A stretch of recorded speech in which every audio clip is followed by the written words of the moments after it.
नमस्कार, स्वागत है आपका खबर फास्ट में और मैं हूं आपके साथ आयुष और आप देख रहे हैं हमारी खास पेशकश नजरिया। और आज नजरिया में हम बात करेंगे खूनी तांडव की। जी हां, छत्तीसगढ़ के सुकमा में एक बार फिर से बड़ा नक्सली हमला पेश आया जिसमें 15 जवानों समेत एक व्यक्ति की मौत हो गई, यानी कि 16 जानें गई हैं। अब सवाल यहां पर यह है कि आखिर इन मौतों के पीछे का जिम्मेवार कौन है।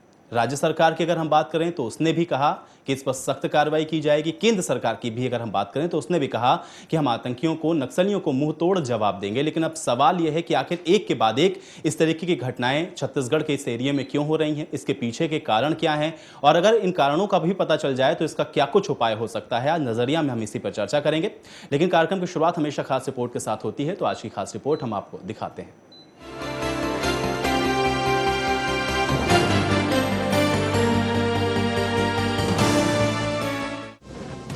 छत्तीसगढ़ के नक्सल प्रभावित सुकमा जिले में नक्सली हमले में 15 पुलिसकर्मियों समेत 16 लोगों की मौत की घटना घटी। अगर देखा जाए तो सुकमा में नक्सलियों ने मंगलवार को काफी क्रूरता दिखाई है।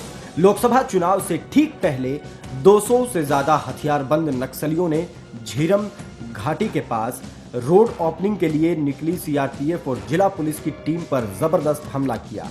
नक्सलियों ने कई घायल जवानों को चाकू से गोदकर उनकी हत्या कर दी।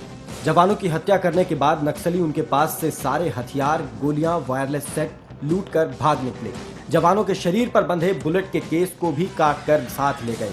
यही नहीं, नक्सलियों ने शव के नीचे बम भी रख दिए थे। घटना के बाद का मंजर काफी भयावह दिख रहा था।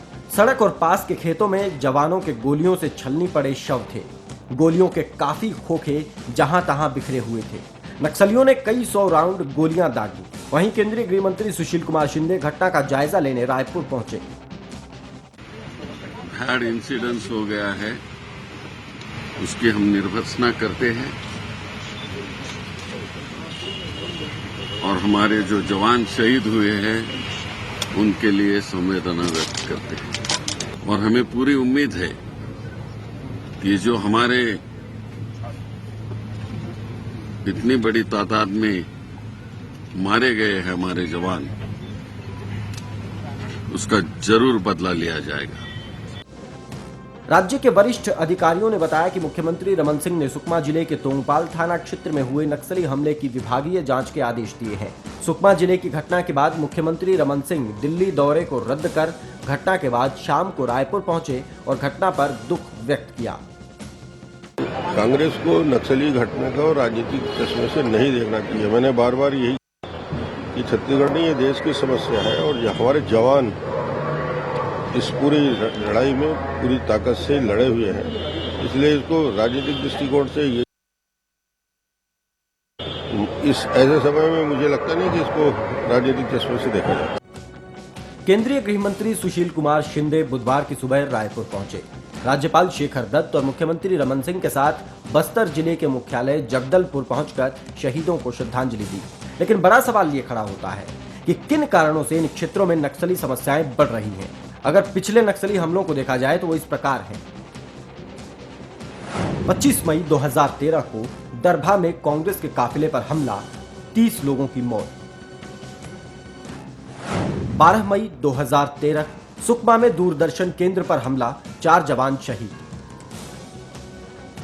21 अक्टूबर 2011 बस्तर में 6 पुलिसकर्मियों की हत्या।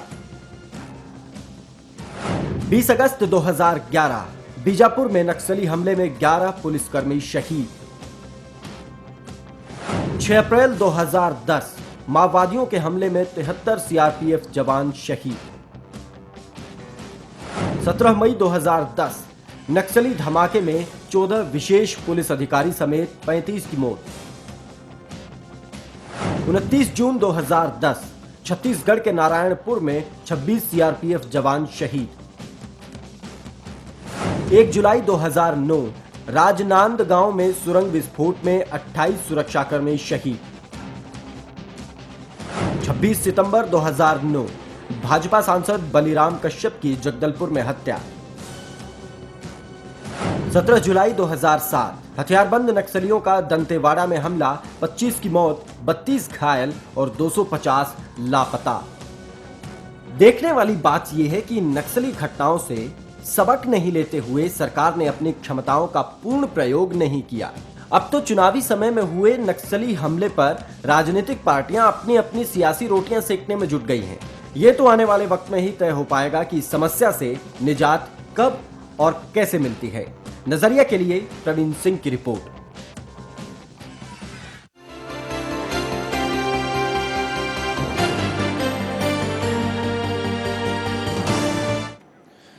तो इस रिपोर्ट के जरिए अब आप समझ चुके होंगे कि देश के अंदर नक्सली कितनी बड़ी समस्या है और एक के बाद एक किस तरीके से इन्हीं क्षेत्रों के अंदर इन बड़ी घटनाओं को अंजाम दिया गया है। अगर पुरानी घटनाओं से भी सबक लिया गया होता तो शायद जो घटना घटी इस बार सुकमा के अंदर उस पर भी हम रोक लगाने में कामयाब हो सकते थे। हालांकि जो तमाम राजनीतिक पार्टियां हैं वो ये कह रही हैं कि इस पर राजनीति नहीं होनी चाहिए, लेकिन चुनाव सर पर हैं, राजनीतिक रोटियां भी सेकी जा रही हैं। लेकिन अगर राजनीति भी करनी है तो देश को चलाना है और कम से कम इस समस्या से निजात मिल सके तो शायद ज्यादा बेहतर विकल्प खुल सकते हैं और इस समस्या से निपटा जा सकता है। लेकिन सबसे दिलचस्प बात यह है कि इन तमाम चीजों पर राजनीति तो जमकर होती है, लेकिन समस्या से किस तरीके से निपटा जाए या समस्या को किस तरीके से हटाया जाए, इसका समाधान क्या हो सकता है, इस बारे में कोई सकारात्मक पहल फिलहाल होती हुई नहीं दिखाई देती है। चलिए नजरिया की चर्चा को आगे बढ़ाते हैं। हमारे साथ दो मेहमान स्टूडियो में मौजूद हैं, मैं परिचय आपका करवाता हूं। हमारे साथ चंद्र सिंह दलाल, आप रिटायर्ड लेफ्टिनेंट कर्नल हैं, आपका स्वागत। इसके अलावा कृष्णमूर्ति हुड्डा जी, नेता कांग्रेस, आपका भी स्वागत है। चंद्र सिंह जी, आपसे ही शुरुआत करते हैं। ये जो पूरा नक्सली हमला पेश आया, क्योंकि आप खुद सेना में रह चुके हैं, मैं आपसे जानना चाहूंगा इन पूरे हमलों के पीछे की वजह आप क्या कुछ देखते हैं? देखिए, इसमें एक विशेष बात यह है कि ये कोई ऑर्गेनाइज्ड हमले तो है नहीं, ये नक्सल के हमले हैं जो कि गुरेला वारफेयर के हैं। जो लोग हमला करते हैं वो साधारण आबादी में ही, साधारण लोगों में मिले जुले रहते हैं जी। और हथियारों को कहीं भी छुपा कर रखते हैं, वहीं घूमते फिरते रहते हैं। मौका पड़ने पर हथियार उठाकर वहीं हमला कर देते हैं। जैसे इस पर्टिकुलर हमले में 44 लोग हमारे थे वहाँ, जो पुलिस के आदमी थे, और 200 नक्सलाइट थे जी। कहीं ना कहीं तो चूक हमारी भी रही है कि हमें 200 आदमियों के एकत्रित होने का पता नहीं चला जी। फिर कहीं पता चला है कि वहाँ पर जो स्टैंडर्ड ऑपरेशन प्रोसीजर्स होते हैं, जो कि पीस में भी और वार में भी हर जगह होते हैं, तो वहाँ पर उनमें कहीं ना कहीं चूक जरूर हुई है। अगर चूक नहीं होती तो इतना बड़ा नुकसान नहीं होता। बिल्कुल बिल्कुल। चलिए कृष्णमूर्ति हुड्डा जी, आपके हिसाब से एक के बाद एक इस तरीके की बड़ी घटनाएं सामने आई, उसके बाद भी इन पर रोक लगती हुई नहीं दिख रही है, किस तरीके से देखा जाए इन चीज़ों? देखिए, कानून व्यवस्था स्टेट सब्जेक्ट है जी, और राज्य सरकार को इस पे सही कदम उठाने चाहिए। केंद्र सरकार से फोर्स लेनी चाहिए, केंद्र सरकार से सहायता लेनी चाहिए जी।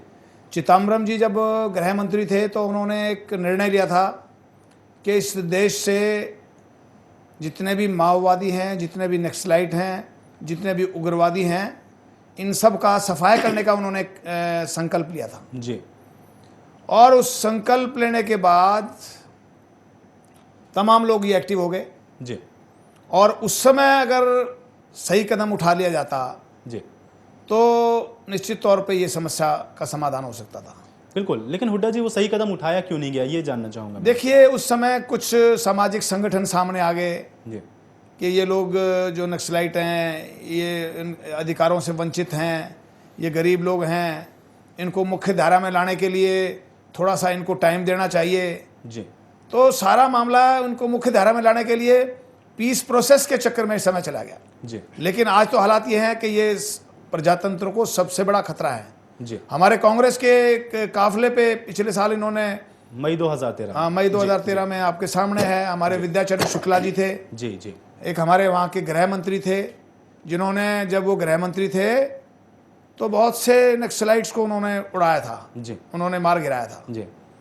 और उनको मौका मिल गया उस गृह मंत्री से बदला लेने का जी। उनको भी मारा, उनके बेटे को भी मारा और उनका पूरा परिवार खत्म कर दिया जी। तो मैं तो सब कहता हूँ कि अब चुनाव आ गया सर पे, अब चुनाव में सरकार इतना सख्त कदम नहीं उठा सकती जी।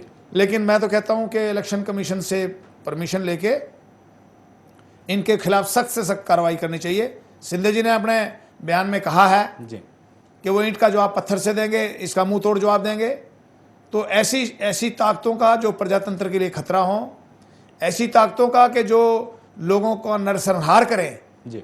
ऐसे लोगों को निश्चित तौर पे इनको ख़त्म करना चाहिए। बिल्कुल बिल्कुल। चलिए कर्नल जी, एक सवाल मैं आपसे करूंगा क्योंकि ये बड़ा संजीदा एक मसला है और हालांकि इस पे पॉलिटिक्स नहीं होनी चाहिए, लेकिन उसके बावजूद भी जिस तरीके की बात हुड्डा जी ने कही कि हमको इनको एकदम सफाया करना चाहिए या इनके लिए हम लोगों को कोई ऐसा एक सख्त कदम उठाना चाहिए ताकि इस तरीके की घटनाएं ना हो, लेकिन उसके बावजूद भी क्या आपको लगता है कि पॉलिटिकल विल की कहीं कमी आपको नजर आती है? शायद इस वजह से भी इतनी आसानी से ये जो समस्याएं हैं इनका समाधान, इनका सोल्यूशन नहीं मिल पा रहा। पॉलिटिकल विल की कमी देखते हैं कहीं आप? इस बारे में मैं सर्वप्रथम तो यह कहूँगा जी। कि ऐसी समस्याओं का कोई टेलर मेड सॉल्यूशन नहीं होता। जी वो तो मौके पर ही देखी जाती हैं और वहीं उनका सॉल्यूशन होता है। जी। दूसरी रही बात ये, शिंदे साहब ने जो कहा है कि मैं बदला लूंगा, तो किससे बदला लेंगे? जी जो नक्सलाइट हैं वो भी अपने ही सिटीजन हैं, अपने ही नागरिक हैं, और जो पुलिस फोर्स है वो भी अपने ही नागरिक हैं। जी। कोई शत्रु तो यहाँ है जी। नहीं, लेकिन क्योंकि शत्रु के रूप में हमारे ही लोग वहाँ पर ये काम कर कांड रहे हैं। करते हैं, जी, जी। तो ये हमारी चूक है। जी। कहीं न कहीं चूक जब हो जाती है और चूक के ऊपर हम एक सरकार तो पल्ला झाड़ लेती है इंक्वायरी करा के, जी। उस इंक्वायरी को बाद में ना देखा जाता और ना इंक्वायरी में कोई चीजें जो सामने आती हैं उनका समाधान किया जाता। जी। सबसे ज्यादा यही है, और फिर रिपीटिशन हो जाता है इन्हीं बातों का, जी। और फिर इंक्वायरी और फिर वही बात, जी। चूक होती रहती है और हम ये कहते रहते हैं। अब सवाल ये आता है जी, कि जी। शिंदे साहब या कोई भी भारतीय सरकार भी तमाम लोगों के ऊपर तो कोई पिड़वा नहीं सकती, जी या तमाम लोगों के ऊपर तो गन लगा करके उनको शूट कर नहीं सकती। जी। तो फिर उनको मुख्य धारा में लाना पड़ेगा, क्योंकि वहाँ पर एक प्रॉब्लम और मिली है कि वहाँ का विकास जो है वो विकास की धारा में नहीं आ रहे जी। हैं। विकास जो होता है वो ऐसा होना चाहिए कि लोग जो विकास समावेशी विकास चाहें नहीं है। वही विकास हो। वहाँ झगड़ा ये था कि सड़क बन रही थी, जी। नक्सलाई सड़क नहीं बनाना चाहते थे, जी। डिटेट हो रहे थे, जी। तो उनसे पूछो कि आपको किस चीज़ का विकास चाहिए, क्योंकि ना तो बदला लेना ना गन पॉइंट पर हम इन सब चीज़ों का सॉल्यूशन कर सकते। जी। सॉल्यूशन तो मिल बैठ करके ही होगा, नक्सलाई से मिल बैठ कर होगा, प्रांतीय सरकार से मिल बैठ कर होगा, केंद्रीय सरकार से मिल बैठ कर होगा, जी। क्योंकि सॉल्यूशन तो मिल बैठ के ही मिल सकता है। जी। गन पॉइंट पर आज तक कोई सॉल्यूशन हुआ नहीं और ना होगा। बिल्कुल बिल्कुल। चलिए इस बात का जवाब मैं हुड्डा जी से जरूर लूंगा और आखिर क्या इसका एक समाधान हो सकता है ये भी बेहद ज़रूरी है, क्योंकि एक के बाद एक इस तरीके की घटनाएं छत्तीसगढ़ के इस एरिया में सामने आ रही हैं। वाकई में ये बहुत संवेदनशील और बहुत संजीदा प्रश्न है कि आखिर इसका समाधान क्या हो सकता है। एक छोटे से ब्रेक के लिए रुक रहे हैं, यहाँ पर फौरन वापस आएंगे।